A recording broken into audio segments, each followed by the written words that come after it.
Hi there. I guess you could say that the group Extinction Rebellion is sort of the church militant of the Church of Nowhere. But this is kind of a joke, really, because obviously, because the group has, no association with any other group. And certainly not with the Church of Nowhere, because the Church of Nowhere has no association with any group because the Church of Nowhere doesn't actually exist, apart from in my imagination.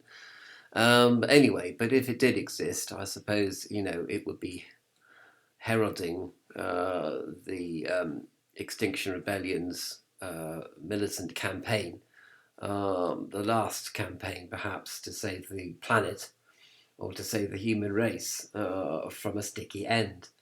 Unless, of course, you are either a climate change denier or at least a climate change septic,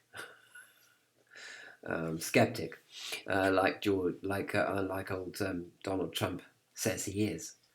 And anyway, so there are two facts which drifted into my ivory tower recently. One was the little bit of video from the guy who stopped the Aer Lingus flight from leaving as a protest against the fact that the aircraft use so much fuel and their carbon footprint is so massive, really. And and I noticed it was interesting that somebody was hopping up and down saying, "Get out of the plane! I'm late for my business meeting or whatever." And your man turned to him and said, "Look, the human race could be extinct in 2 generations. So I'm sorry about where you want to get to in time, because compared to your business meeting or whatever, the extinction of the human race sort of takes precedence over that. If you accept the overriding scientific data that yes, we are having problems, as you might say, with global warming as a result of an increased carbon footprint over the last few decades." And I can combine this with Channel 4 News saying that I think it's in 10 years' time, there'll be double the number of aircraft in the sky. So there may be a lessening of the carbon footprint on the ground, but there's going to be like more in the air. Unless you're going to make aircraft that have kind of like solar powered wings or something that fly only in the day or whatever, or hybrid aircraft that rely on solar energy and fuel as well. And would you actually travel in one of those things if you thought, oh my God, we're going to run out of fuel, we're going to be dependent on solar panels, and the sun's going down right now. But anyway, but that's just kind of like facetious, really. I think the group Extinction Rebellion has every right to be outrageous, and people say that they're just being outrageous and you know being not being constructive in their campaign. But the thing is that being outrageous is pretty much the only way that you can get to be noticed now.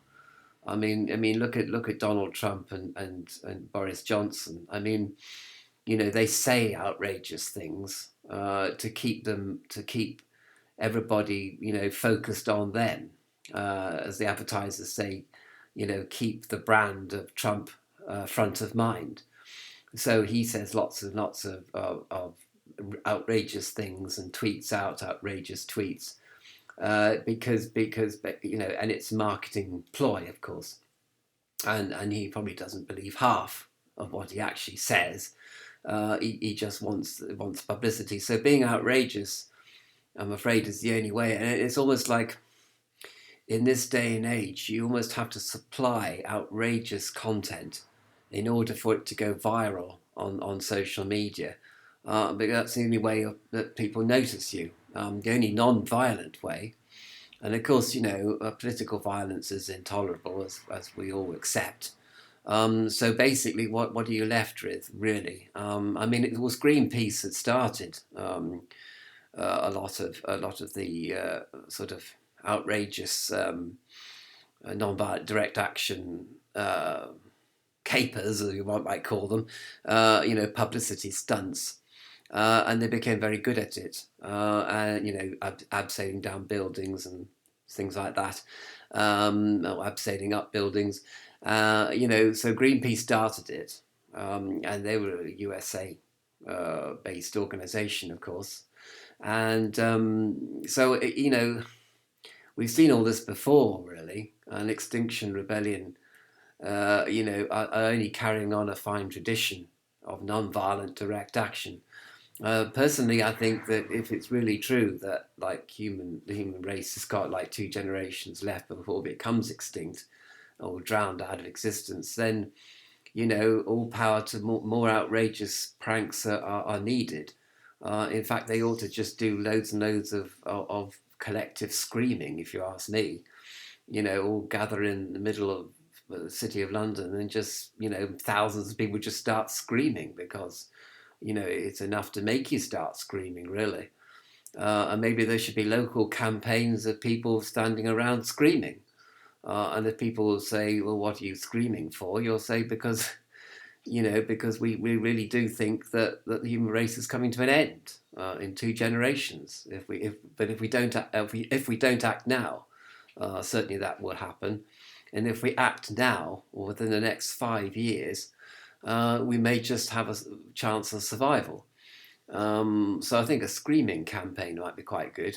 And I remember there's this film called The Tin Drum, which I haven't seen because it's a bit disturbing. Apparently, it's about this little boy who grows up in Germany in the 1930s, and every time he hears anything or sees anything violent, he starts screaming, and and it's kind of like an allegorical story, really, and it's just kind of like one little boy screaming at the human race to stop what it's doing and take a long, hard look at itself before it goes down the road of no return. But people, of course, didn't, and they did go down the road of no return and killed 6 million Jews and what is it, 60, 80 million people died in the Second World War.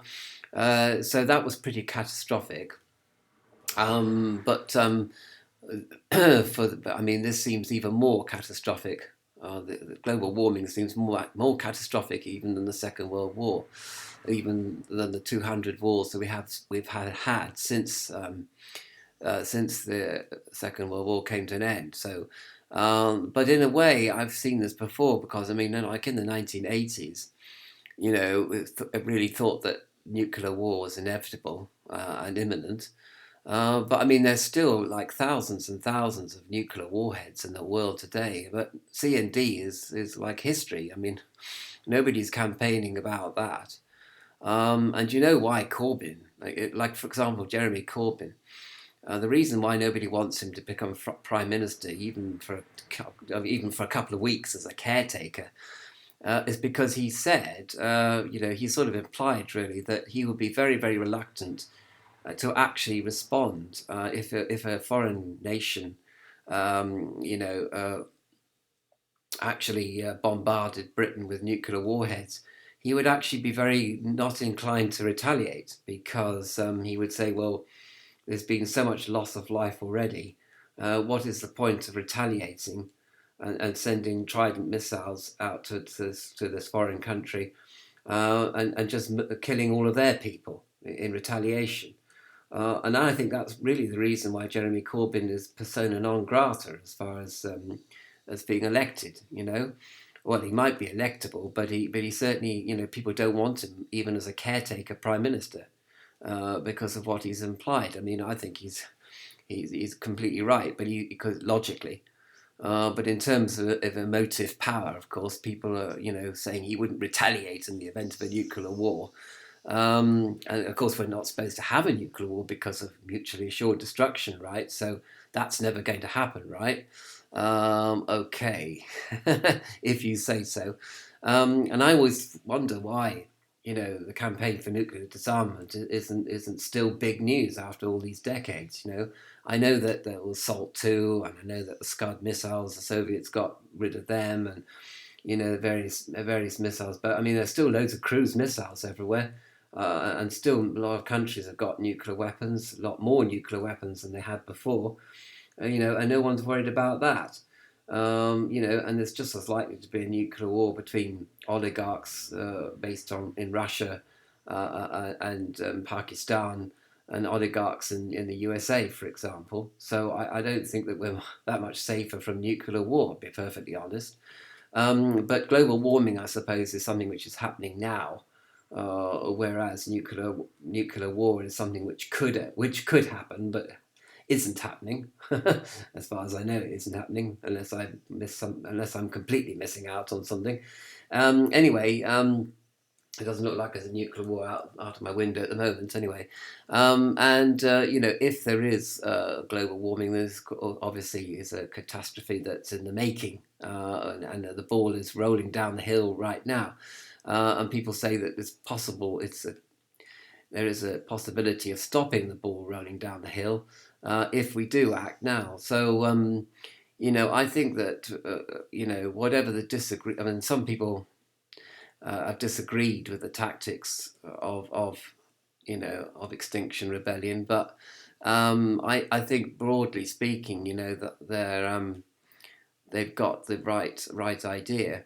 Of course, some people have also said, that future persons have no moral ontology. So we don't really have to bother about future generations of people. They can actually, because they don't exist yet, you see. We only care about people that actually exist now. We don't really care about them existing in 100 years' time. They don't have the same moral standing as people do now. I've always thought this is a kind of a bit of a queer way of looking at the world anyway. But I've seen it argued in philosophy that, future persons have no moral ontology. And I don't really know what that means, but it sort of means that we don't have to bother too much. But I think we actually do have to bother, and we particularly have to bother, I think, about the little companies of the world, the little businesses. It's not so much the corporations, because they have the resources perhaps to change direction. But the small and medium companies, they don't have the resources to change. They don't have the resources to care much about the environment or their environmental impact. And some of them don't have the will to change either, because they're really just making ends meet. And they're pretty cross about having to care about the environment as well as making ends meet.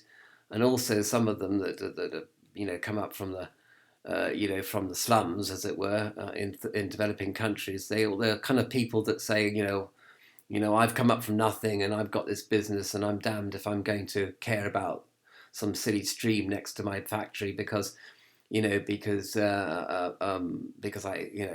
should I care? I'm here to make money. I don't have to kind of spend money on the environmental protection, and to lower my impact on the environment, because I'm here to make money. So of course, in the end, it is going to be governments and and agencies that impose fines and send inspectors round and all that kind of stuff, and they're going to have to do it in China and Indonesia and India, Pakistan, and all these countries.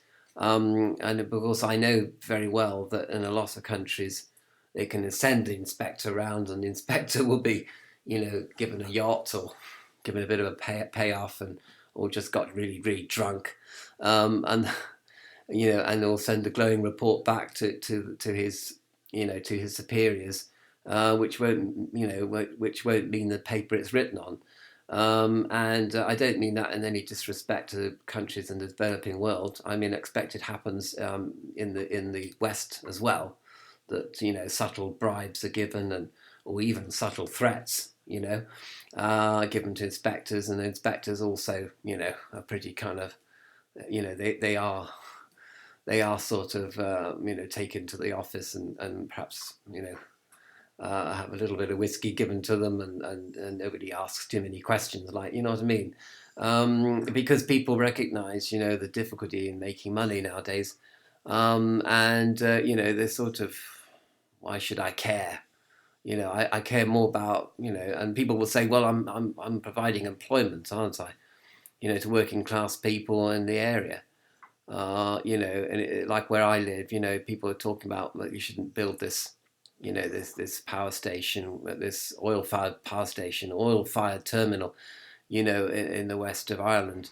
And this guy was saying, well, without this as an employment focus, there's people going to be leaving Ireland and never coming back again because there's just no employment here. There's nothing to do here. I mean, like there's classes of children. 15 of the class of a couple of years ago have all gone to work in Canada because there's no work in this country of Ireland.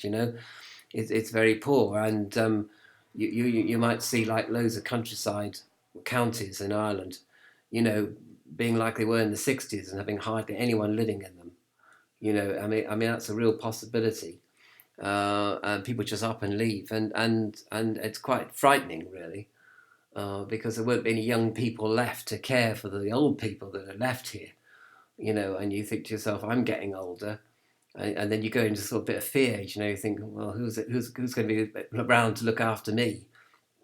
Because they'll all be living in Canada and Australia and New Zealand and Britain, and I'm stuck here in the middle of the Irish countryside with no one to look after me. It's kind of, as I say, you move into a kind of fear. You worry about this kind of stuff in the night, like, you know what I mean? And you think, young people ought to stay here, and of course they'll only stay if there's employment and opportunity. And if that doesn't exist because we care more about, slugs and snails than we do about the employment of ordinary people, then it's all going to, you worry about that as, you think, well, there's a moral dilemma. But hey, I don't really care about the slugs and snails. Or I don't even really care about global warming. I just want, people to stay in the area and look after me when I'm old, to be very selfish about it. And of course, selfishness is one of the things that religions are supposed to, encourage us not to be.